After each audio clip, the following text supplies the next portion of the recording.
welcome. Can you introduce yourself and tell us a little bit about you and how you became an artist? I am Sarah Bouwsma, and let's see, I became an artist.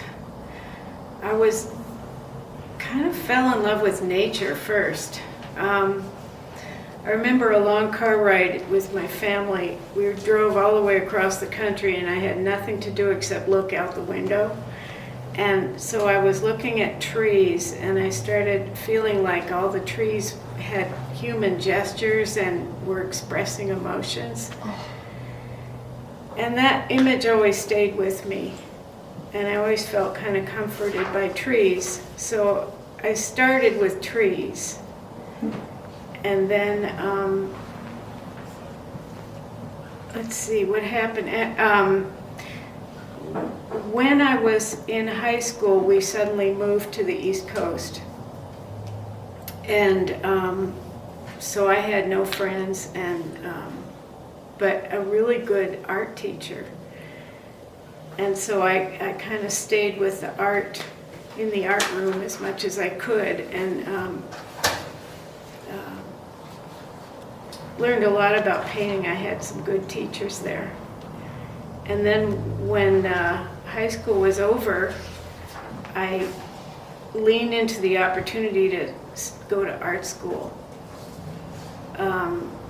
So I went to California College of Arts and Crafts. I should say that my father was a history professor at Berkeley, and he thought he wanted to live on the East Coast, and then it turned out he didn't. There was too much of a culture shock, so we went back. It was just me and my parents. I was the youngest kid, and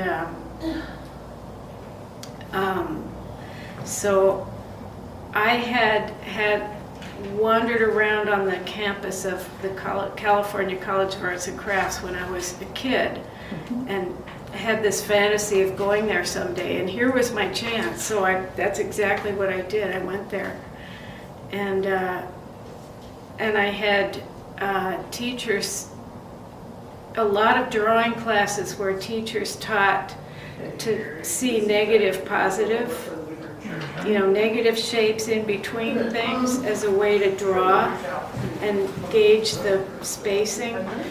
And so that was really great. And then more things happened. I was interested in painting on silk. I like the colors on silk, and I like to sew. So I started making silk painting, which is very similar to watercolor. Yeah. So I kind of got the idea of not, letting the colors get too muddy or, that kind Run of thing. together. Yeah. And then a third thing happened where one of my older brothers was in love with calligraphy, and he moved away and referred all of his customers to me, after he taught me his calligraphy style. So I was, copying what he did. So I got a lot of calligraphy jobs right away, and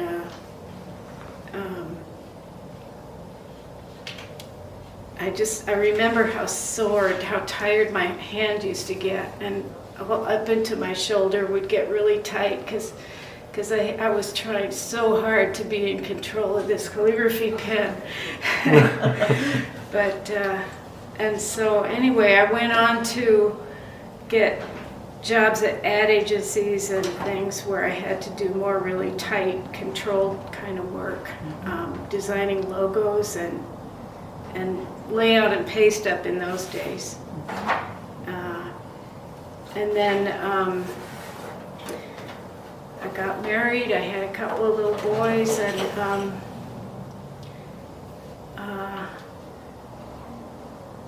I gave up the fabric painting because it was too toxic to have these dyes around the children.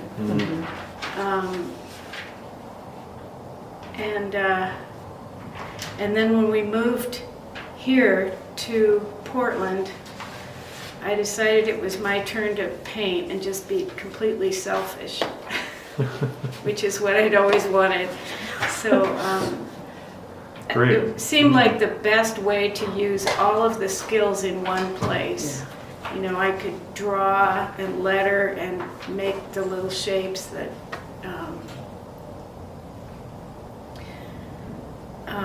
and use color, of course. So yeah, we moved here in 1993, and it's been fabulous. I've just had the best time. Yeah. Well, and now that you're here and you've gotten to just dedicate to paint, talk about that painting process and what you like to do in creating that painting and that art. Well, at first, I just the natural thing that would happen to me was I would just make sort of like wallpaper patterns. I would just take, you know, leaves and organic matter and just make, you know, and there'd be no sort of standard focal point or anything to do with like the rules of composition and watercolor. This is what came naturally to me. So I sort of revised my approach after taking some classes and things locally, and I was doing more depth where you could follow a trail in and see something in the distance.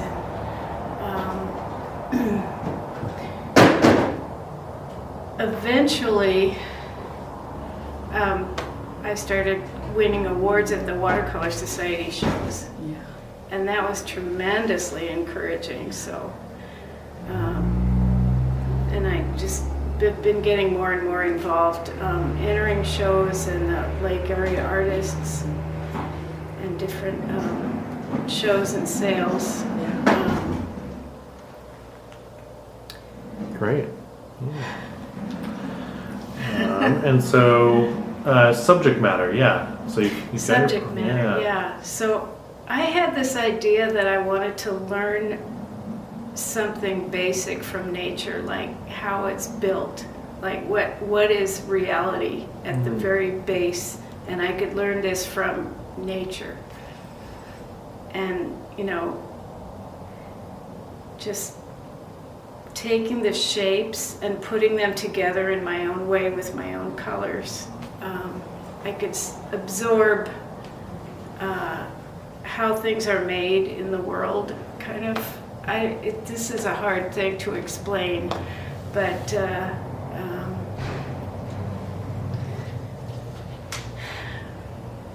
I never wanted to paint gardens or things that had been designed by other people. I wanted to just go into the more wilderness, the better. Yeah. Yeah, good. Nature, yeah. And so that could tie into kind of talking about your biggest or best inspiration in making art. Yeah.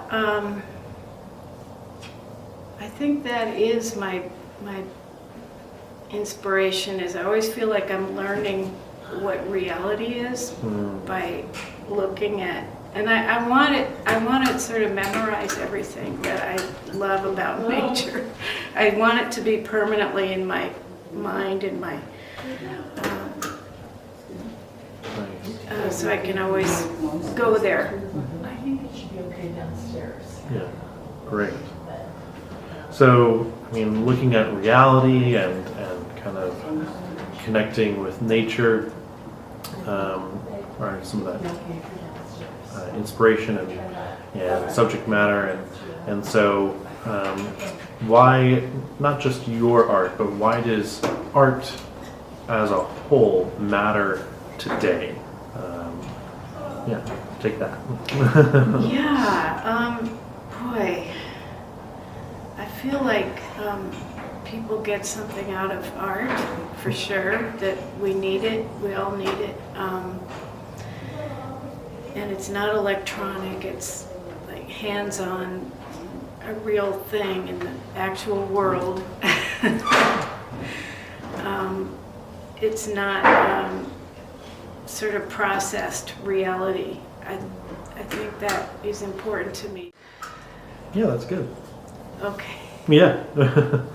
Yeah, the organic piece, kind of like how you didn't want to have the processed gardens be the subject matter. Right. Art is the organic creation, I think is kind of what I'm hearing you say. Yeah. And so with that, what do you want your art specifically to say or do or mean for folks who are seeing it and enjoying it and asking what does Sarah want to say with these? Oh, there's several things. One is just the power of nature, just the strength that I draw from it, and I want to project that. Like even with those little flower paintings down there, I didn't want them to be fragile. I wanted them to, they're strong flowers. They live out in the weather and the bugs and everything, and they make it and they thrive.